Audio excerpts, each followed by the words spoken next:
Қайырлы күн достар. Менің есімім Берік болады. Сіздермен бірге қазақ үні порталы арқылы қазақ тіліне дауыс беру туралы видео түсіріліп отыр. Біріншіден біз Opera браузер кіреміз. Мен дайындап қойдым қазір.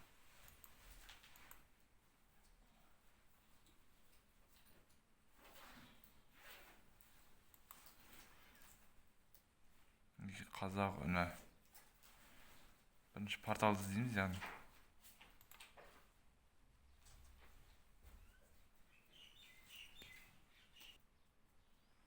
мінекей шықты.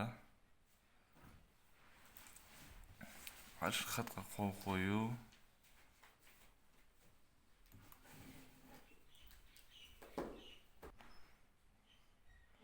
Мінекей мына жерге Конституциядан 7-ші баптың 2-ші тармағын алып тастау туралы аты заң туралы заң қабылдау керек деген ашық хат. Мінекей астыда тұр. Біз дауысты мына жерден бере аламыз. Мен дауыс беріп қойғам. Сіздерге қысқаша түсіндіріп өтейін. Мына жерге атыңызды жазасыз. Мына жерге есіміңізді жазасыз. Мына жерге лауазымыңызды жазасыз. Студент болсаңыз студент, оқушы болсаңыз оқушы, прокурор болсаңыз прокурор.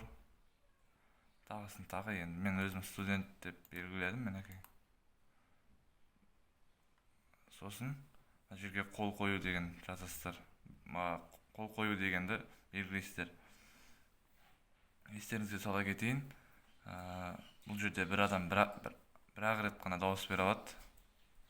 Және сіздің өзіңіздің дауыс бергеніңізді қалай білуге болады, сол жайлы айта кетейін.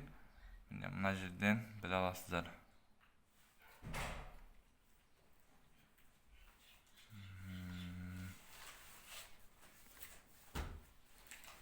Мінекей көп адамдар дауыс берген. Қазіргі таңда дауыс бергендердің саны 110.168-ге жетті.